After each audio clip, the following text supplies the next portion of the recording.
catch everybody. I'm coming for everybody in the lightweight division. Dustin Poirier, Gamrot, Justin Gaethje. Then I'm gonna go for Islam Makhachev. Saint-Denis guy is a fucking killer. He's such a killer. No one. When he fought Bonfim, Bonfim makes his UFC debut, knocks out Terence McKinney. Here is the God of War, Benoit Saint-Denis!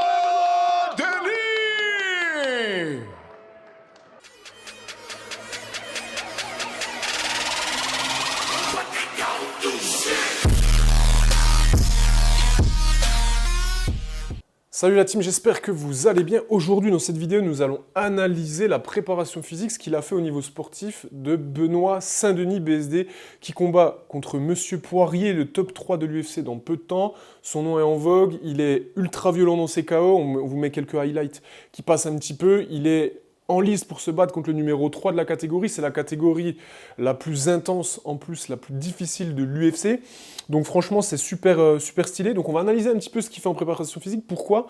Parce que Benoît, quand il prend la parole, il explique « Personne ne peut faire un 5x5 contre moi ». Nobody is gonna do 3 rounds with me. Donc déjà, il met ce truc-là en avant, qu'il a un cardio monstrueux. Et surtout, l'autre truc qui nous frappe, c'est qu'en fait, quand on regarde ses combats, le mec a une vivacité, une explosivité, franchement, un punch incroyable. Et en plus de ça, je veux dire, le mec, il encaisse. Donc on est vraiment quand même sur un package au niveau physique. Je n'ai pas les compétences pour parler un petit peu combat ou ce genre de choses, mais au niveau physique, on sait que le gars, il est in the place. Il est présent. En plus de ça, il est quand même assez grand, assez lourd par rapport à la catégorie, puisqu'il pèse 82 kilos. Et on va dire, la catégorie, c'est moins de 70, je crois, ou moins de 73, je ne sais plus exactement. Donc le gars est quand même capable de cutter. Il est assez grand, il a quand même du volume au niveau des jambes. Il a des cervicales en acier, il est explosif. Donc qu'est-ce qui se passe ? Donc, avant toute chose, je tiens quand même à vous préciser que la vidéo va se découper en plusieurs parties. Une première partie qui est celle-ci, où on commence déjà à décrypter un petit peu les choses. Donc j'ai regardé une multitude de vidéos de lui en préparation physique. On voit qu'il fait beaucoup d'exercices polyarticulaires, on voit qu'il fait beaucoup d'exercices d'isolation aussi, mais sur des zones bien spécifiques, notamment le cervical, le grip et également au niveau des abdos. Et il travaille vraiment sur des exercices qui vont solliciter beaucoup de muscles. On voit également que dans sa préparation physique, il fait beaucoup d'exercices d'explosivité en spécifique, avec pas mal donc de récupération. Et il a un gros travail de gainage et de force de position. Donc on est déjà vraiment sur un sport fonctionnel et des exercices qui, de prime abord, paraissent ultra aboutis et très intéressants. Pourquoi je vous dis ça ? Parce que bien souvent, en préparation physique, notamment en MMA, on voit beaucoup de choses liées au CrossFit, où les gens font des circuits training vraiment incroyables, très intenses, etc. On voit vraiment cet esprit préparation physique type CrossFit qui est très fatigant, très intense, et on voit que Benoît Saint-Denis, il n'est pas du tout dans ce goal-là. Au-delà de ça, j'ai regardé donc une vidéo très précise de son préparateur physique, qui va tout simplement décrypter un petit peu ce qu'il fait au quotidien avec son athlète. En attendant, je vous ai fait quand même une petite conclusion de cette vidéo que j'ai pris le temps de regarder avec attention. Donc, en conclusion rapide, nous pouvons rapidement voir que la globalité des exercices qu'il pratique sont fonctionnels et polyarticulaires, et son coach met en avant dans sa vidéo des points qui sont, à mon sens, très importants à retenir. Pourquoi ? Parce que Benoît Saint-Denis démarre avec des qualités physiques que d'autres personnes auront et que d'autres n'auront pas. Ils ont donc orienté le travail en fonction de ça. Son coach, donc, déjà précise qu'il avait un gros vécu en CrossFit et en préparation physique dans son ancien métier militaire. Et donc, ça lui a laissé une base extrêmement solide au niveau de l'endurance. Par contre, il manquait énormément d'explosivité et de vivacité dans la puissance qu'il mettait au niveau de ses coups. Il avait une bonne force, relativement correcte, mais qui n'était pas non plus incroyable. Donc, son coach, en conséquence de ça, axe son travail sur l'explosivité et sur le gainage dans toutes ses formes pour avoir vraiment une grosse résistance de position. Et il a un très gros travail quasiment à chaque séance sur les cervicales dans tous les axes, donc pour vraiment avoir tête, tronc, cou, dos très solide. L'intensité et le cardio ne viennent entre guillemets que du travail de combat, de sparring, etc. Donc vous avez vu déjà, c'est une approche qui est très différente de ce qu'on peut voir dans les sports de combat, avec le gars qui fait de la course à pied, des pompes, il enchaîne des rings, du sprawl, des choses comme ça. On est vraiment sur un travail qui est très spécifique. Et il y a un autre truc qui est très important, qui revient malheureusement pas assez souvent à mon sens dans les sports de combat, même si c'est vrai que certains coachs font très attention à ça, mais il y a le mot répartition, à un moment donné, la récupération, la prévention des blessures. Tout ça, c'est vraiment complètement présent et on voit vraiment que l'excellence, ça ne s'improvise pas. Donc voilà, comme je vous le disais, on est très loin de la préparation physique, pompe, run, sprint, crossfit et beaucoup plus sur un modèle spécifique, puisque là, en l'occurrence, dans ce qu'on entend, c'est que tout est très cyclé, très précis, etc., etc. Ça, c'est vraiment la première analyse, donc on voit vraiment qu'aujourd'hui, on est sur un travail qui est très, très, très précis. On voit que les phases d'intensité sont très précises, c'est pas juste tout le temps de l'intensité, etc., etc. Il y a vraiment des macrocycles, des mésocycles, de la récupération, de la surcompensation. Et l'objectif de Benoît, c'est d'arriver le plus performant, le plus puissant possible à des moments précis dans son calendrier. Et ça, c'est vraiment une des grosses erreurs que font la plupart des combattants et même des crossfitters. Ils veulent toujours être bons toute l'année. Alors, il faut garder une base, évidemment. Mais l'erreur que vous faites, les gars, souvent, c'est que vous avez tendance à trop en faire tout le temps, alors que l'idée, c'est d'arriver le plus performant possible à un moment donné. Deuxième partie de la vidéo, on va tout simplement analyser une vidéo qu'il a fait avec Thibaut InShape où il va tout simplement l'entraîner. On va discuter un petit peu des exercices, de l'approche, du coaching. On va prendre une petite dizaine de minutes ensemble. C'est parti, je vous lance le truc, qu'on puisse justement échanger sur le sujet. C'est la vidéo sur laquelle on va avoir le plus de préparation. De la préparation physique orientée justement boxe, avec une première partie un peu explosive qui va être adaptée à la boxe anglaise. Et après, on va faire un peu de travail technique et de travail au sac pour justement développer la vitesse, la puissance. Un petit peu de travail technique toujours, parce que la technique, ça reste primordial Bien sûr. en boxe. C'est quoi la phrase? C'est le physique au service de la technique? Exactement. Magnifique. On va attaquer l'échauffement Bien tranquillement. sûr. plutôt échauffement. Le gros bloc, en gros, ça va être du jeté force. Et avant le jeté force, il y aura un petit peu de travail au landmine, donc ça va être assez sympathique. Là, je te montre, on peut même le faire ensemble. Ouais, bien sûr, carrément. On active le gainage au niveau de la sangle abdominale. Donc là déjà on peut voir deux choses. On peut voir qu'il y a un langage qui est assez précis. Jeter force, en fait c'est du push-press pour ceux qui font du crossfit et tout ça. Donc en général quand on commence à bien utiliser le jargon type altéro, un peu français, c'est plutôt bien. Au niveau de l'échauffement, on peut voir qu'il fait de l'isométrie au niveau des tractions. Wodengo, c'est une multitude de produits de qualité et là je vous présente vraiment un produit qui vient de lancer. Donc cette corde, franchement, elle est hyper qualitative. La totalité de la corde est lestée. Regardez-moi cette beauté. Enfin, je veux dire, il ne faut même pas laisser tomber la corde parce que je pense que je brise la table. Donc vraiment, si vous cherchez un petit peu de la corde lestée pour faire vos crossovers ou même tout simplement vos doubles under lestés, c'est vraiment, je pense, la meilleure corde du marché. C'est quelque chose d'hyper qualitatif. Donc je vous invite à aller sur le site de Wodengo, utiliser le code KTP10. Évidemment, ça vous permettra d'avoir une réduction et donc c'est un cercle vertueux. Et franchement, je mets en avant ce produit et je mets en avant la marque car ce qu'ils font, c'est vraiment de la bombe atomique et c'est français. Et donc je suis très fier d'avoir la chance de pouvoir les représenter. On relâche. Hop, hein, on va Ça, c'est alterner plutôt intéressant. C'est plutôt intéressant. Pourquoi? Parce que l'isométrie, si vous voulez, c'est beaucoup moins violent au niveau articulaire. Donc, pour s'échauffer, c'est plutôt intéressant. Là, il a un travail aussi abdo-lombaire qui est très intéressant, avec un travail de position. Donc, ce qui est intéressant dans ces échauffements globaux, c'est que finalement, c'est assez transposable à ce qu'il peut rencontrer en sport de combat. En tout cas, ça l'est plus que juste faire des crunchs ou des sit-ups. Donc déjà, de prime abord, c'est vraiment, vraiment intéressant. Ils vont faire du strict press, donc on va voir for quality. Et là, on va voir tout de suite quelque chose d'intéressant. Donc regardez bien, Benoît Saint-Denis est vraiment très mobile au niveau des épaules et au niveau aussi de ses coudes. Bien souvent dans les sports de combat, on peut voir que l'activité va vous former ou vous déformer et donc on va avoir tendance à avoir des zones très mobiles et d'autres un peu moins. Et donc il a vraiment su garder ça, donc il a vraiment une très belle extension au niveau des bras et donc des coudes et ça c'est très intéressant. Donc l'échauffement c'est plusieurs tours, c'est vraiment très intéressant. On va avancer, donc là il monte un petit peu, dernier tour ça monte un peu en charge. Juste 5 reps. Vraiment propre en strict. Il y a un bon réengagement de la tête. Ça manque un petit peu d'ouverture au niveau de la front rack. Et hop, là il commence à push press, donc jeter force. Donc là on voit déjà il y a une belle technique. On voit aussi que dans sa façon de parler, il a une très belle connaissance. Je la fais justement maintenant, là, je vais avoir 2-3 semaines d'hypertrophie. Ah ouais, ok, muscu. Et après j'enlève tout ça, ouais. Je peux pas me permettre d'en faire trop longtemps, sauf sur certains groupes musculaires, même si tu peux jamais vraiment les hypertrophier, mais les cervicales et les abdominaux qui sont...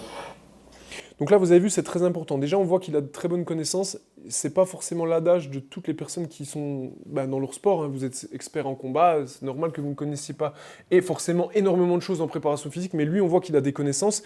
Il explique qu'il a des blocs d'hypertrophie où il va travailler un petit peu en volume, mais il peut pas trop se permettre ça. Pourquoi? Parce que s'il hypertrophie trop, déjà, c'est coûteux en oxygène. Ça va aussi, qu'est-ce qui se passe? Le faire être moins facilement dans sa catégorie de poids. Donc ça pourrait nuire un petit peu. Donc entre les phases de saison, effectivement, il a des phases où il refait un peu de viande. Il va le dire d'ailleurs après justement les cuttings ou les périodes difficiles. Et il y a deux travails qui gardent constamment toute l'année, ce que je vous disais avant. Donc c'est les cervicales et également le travail des abdos. Et la poigne aussi. Ouais, super. Donc Et là, la dans et la l'idée, poigne le également. press peut aller jusqu'au bout de la pointe des pieds. Ouais. On veut juste pas qu'il y ait un décollage des Ok. pieds, Oui, si on oui. passe sur un jeté. Ouais. Et on veut pas non plus que tu pousses et que tu ramènes le bassin en dessous. Voilà, c'est Pas un de autre chute. exercice. Voilà, pas, Voilà, on passe là pas on sous veut, la barre. ça reste quand même plutôt force. Ouais, On bien, voit bonne que ça se porte, technique, mais hein, on bonne- veut bonne une consigne, grosse c'est très, poussée très des bien. jambes. Au niveau des cuisses. Voilà. Tu l'expliquais dans une interview, je me souviens, tu disais que la force dans les sports de combat, ça provient des jambes.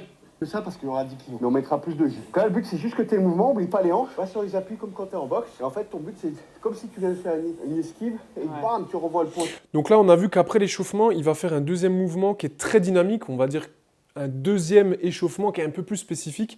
L'idée pour lui, c'est vraiment de synchroniser fort le système nerveux avant de faire son jeté fort, son spécifique.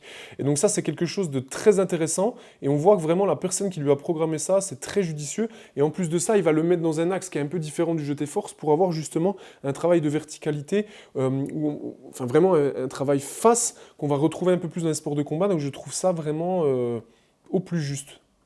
Après, avec un petit peu de pliométrie derrière. Tu mets en mode squat, ton attention c'est de Ouais. sauter le plus haut possible, d'accord? Tu descends à peu près en quart de squat. Oui, en fait, ton Voilà. attention c'est de sauter le plus haut possible. Donc Ok. tu descends, ce qui te permet de sauter le plus haut. Ok. Mais par contre, la chute est rapide. Exactement, voilà. Tu repars de zéro. Exactement. Exactement, c'est pas mal du tout.